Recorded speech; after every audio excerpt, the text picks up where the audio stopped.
Alright, today we're talking about money, the big bucks, the dollars. Hey guys, welcome back to the channel. Hope you're doing well. So topic of today's video is how much does aquascaping cost? So I want to talk about how much does it cost to set up an entire aquascape with all the equipment, with all the hardscape, substrate, plants and everything else. I want to give you a little insight in how much I pay for gas, water and electricity. And I'm going to give you some tips as well of how you can save some money with this hobby. Alright, so instead of me just sitting here and telling you how much everything costs, I think it's a good idea if we just look at some examples. So I'm going to show you a few of my aquariums, and then we'll look at the total cost of each and every single one of these aquariums. So I think that my tanks are somewhere in the middle on the expensive scale. I do have some high-end products, but I also use a bit of DIY and some IKEA as well. So there's a nice balance. So I've made a list of technique, plants, hardscape, etc. and what the retail prices of those products. I'm showing you the retail price so you can get a clear idea of how much it will cost if you have to buy everything new. I do have to say that I don't always buy everything new. Sometimes I buy things second hand, and I also have a few sponsors here and there, so sometimes I get some things for free as well. Alright, let's start with the mini forest aquascape. This is a nano aquascape. It only holds about 20 liters or 5 US gallons. So the aquarium itself is an Opti-White glass rimless aquarium from Green Aqua, from their own brand. This one cost me 40 euros. Then the light is the Unique Nano. This one is priced at 130 euros. The filter is a hang on the back filter that I've converted into an external filter, so I've extended it a little bit. The filter costs 70 euros, and then I needed some clear hose to be able to extend it. Clear hose were 5 euros. The CO2 is my favorite DIY system. I didn't calculate it exactly, but it's just some empty soda bottles with some sugar, some yeast, and I don't think this costs more than 10 euros. The diffuser is priced at 15 euros. Then let's talk about the substrate. So the substrate base layer was 17 euros. I only used half of it, so let's say 8 euros. Then the soil on top of that, I used a 4-liter bag which costs 18 euros, but I only used half again, so 9 euros for the soil. Then the hardscape, I used black lava rocks and spider wood. Now the rocks, I was like less than a kilo, very little, so I'll say 5 euros for the rocks. The roots were a little bit more expensive. Black spider wood, they were 36 euros. And then plants, I think plants cost me around 50 euros. And then lastly the fertilizer. A bottle of fertilizer was 23 euros. Now if I would stick to the recommended dose on this aquarium, this fertilizer bottle would last me 3 years. But it's included in the startup cost, so 23 euros added to the list. So this comes down to a total of 400 euros or about $485. So I think that's quite expensive actually for a 20 liter nano. And I think there's definitely options to make it even more affordable. But let's go straight to the next one. So this one basically has the same volume as the first one, but there's definitely a significant difference in the price. So let's start with the aquarium itself. The 20 liter cube is priced at 35 euros. The light, the Chihiros C2, is priced at 87 euros. I'm using a small internal filter, which only cost me 12 euros. We're again using a DIY CO2 system, so again 10 euros for the CO2. Diffuser is 15 euros. For the substrate, I'm using crushed lava rock topped with aquasoil. So the crushed lava rock, a bag cost me 23 euros. I think I only use a quarter of the bag, so I'll say 6 euros for the crushed lava rock. And then I'll use the 3 liter soil bag, cost me 16 euros. The hardscape, I'm using regular lava rocks. Again, I've calculated only 5 euros for the rocks. And the wood that I'm using in this aquarium is a little bit cheaper as well. It's just regular spider wood. Those two pieces cost me about 16 euros.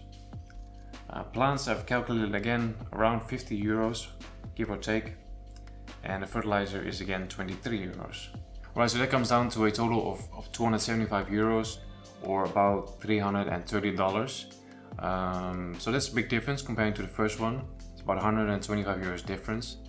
And the reason for that difference is of course because I've used an internal filter. They're just a lot cheaper than external filters, and also the light is a bit cheaper as well. So a total price of 275 euros for an Aquascape of this size, I think that's a good price. Of course there's always ways to make it even more expensive and even cheaper as well. It all depends on your personal taste and the products that you use. Alright, so those were two very small Aquascapes. Now let's look at something that's a little bit bigger. Let's look at my 70-liter Scapers tank. Alright, so the tank itself cost new 110 euros. The light that I'm using is the Chihiros WRGB2. Cost new 200 euros. The filter, the JBL E902, costs about 100 euros new as well. I'm using a pressurized CO2 system here, so that's 175 euros.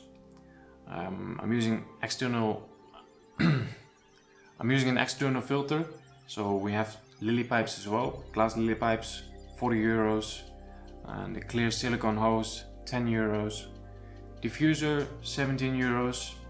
Substrate, again crushed lava rock, about half a bag, so 12 euros of crushed lava rock. Full bag of soil, 30 euros.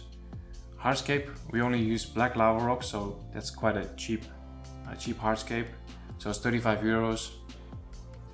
Plants, I think we're at about 70 euros for the plants. Fertilizer is again 23 euros. And then last item, this aquarium of course sits on a cabinet, so the cabinet is 115 euros. So that comes down to a total of 937 euros, or about $1,130. Okay, so that's quite a big difference with the first two. Of course, the bigger the more expensive it is. Also, the first two, they are sitting on that bookshelf behind me. I did not calculate that into the cost because it's just a piece of furniture that we already owned. And also the first two, we're using a DIY CO2 system, and this tank is using a pressurized CO2 system, which of course is a lot more expensive. Okay, so I thought it would be interesting to take a look at the gas, water, electricity costs as well. So I calculated the yearly costs of the 70-liter Scapers tank in terms of gas, water, electricity. So let's take a look at electricity first. The light unit is the Chihiros WRGB version 2. At full power, this one consumes 49 watts, but I'm only using it at 70%. So it's about 35 watts for 8 hours a day. And on a yearly basis, this cost me 22 euros. Now the filter is of course running 24/7. The filter is rated at 11 watts. And this cost me 21 euros per year. And lastly, the CO2 system, this takes very little electricity. This comes down to about €1 per year in electricity, because you just have to switch on and off. So electricity costs, we are at a total of 44 euros, or about $53. Alright, then the cost for the water. So I'm doing a water change every week, 50%. So the aquarium is 70 liters, so 35 liters every week. I've actually never really looked into it, but it's quite interesting. So 1,000 liters of water here in the Netherlands only costs 80 cents. So if I'm doing 35 liters every week, multiply that by 52, comes down to about 1,800 liters. So to make it easy, let's just say 2,000 liters. So it's 160 just for the cold water, but of course we need to warm the water up. So to warm up 1,000 liters of water, the internet told me that it's about 350. So multiply that by 2, we're at 7 euros. So in total, the cost of doing water changes the whole year is about 8 euros 40 cents, or about $10 and a bit as well. So the total cost for this aquarium, gas, water, electricity, comes down to 52 euros, which I think is actually not too bad. Alright, so now that we know all the expenses, I thought it would be a good idea to also give you some tips of how you can save some money, or how you can actually make some money with your hobby. So I've come up with 8 tips. So tip number 1 is you can buy an aquarium made out of float glass. So for aquascaping these days, most aquariums are actually made from Opti-White glass, which of course looks very nice. It's very luxurious in my opinion, but if I compare these two, I have both. I have a float glass as well as Opti-White glass aquariums. Do I see the difference in clarity? No, not at all. So if you want to save money, you can buy float glass aquariums. They're a lot cheaper. Tip number 1 is do some DIYing. I'm doing my DIY CO2 systems. not too long ago I've made a DIY stand for one of my aquascapes. So if you're a little bit good at creating stuff, do some DIY, it can save you a lot of money as well. Okay, tip number 3 to save some money is to buy your plants from local hobbyists. Now here in the Netherlands, I think the aquascaping hobby is quite popular, and there's plenty of Facebook groups where you can get in contact with local hobbyists who might be able to sell you some plants for very cheap. Sometimes you don't have to pay for sending costs, so that way you can definitely save some money on your plants. Now then we go straight to tip number 4 is once you have your aquarium, you can actually start selling your own plants as well, and that way you can make some money with your hobby as well. Okay, tip number 5 is to make your own fertilizer. Now you can easily buy a fertilizer in a bottle, all in one. It's super easy, but it's actually a lot cheaper to make your own fertilizer. And you can buy all these ingredients on Amazon or something like that, and just make your own. Okay, tip number 6 is to buy quality products from the beginning. This is what I see happen quite often, is that when people are new to the hobby, they get excited and they rush into buying stuff, but they don't even know if these lights or these filters, if they are powerful enough, and then they end up disappointing with the results, and then they have to spend more money to buy the good quality products. So my advice is to get informed from the beginning and buy quality products from the beginning. It will save you a lot of money. Tip number 7 is to source your hardscape locally. If you live in a country where you have a lot of beautiful rocks in nature, or you have a lot of forests, maybe you can find your hardscape locally.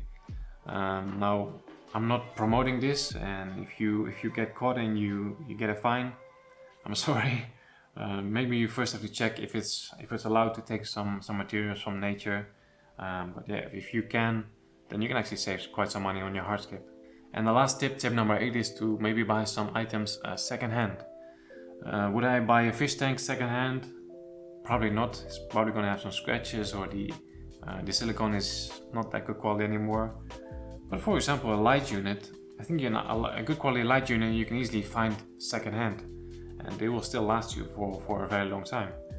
Other things you can buy second-hand is maybe a filter. If you know that the filter is not leaking, and they can show you that it's not leaking, you can buy a second-hand filter as well. There's nothing wrong with it. But yeah, those were the 8 tips that you can save some money with this hobby.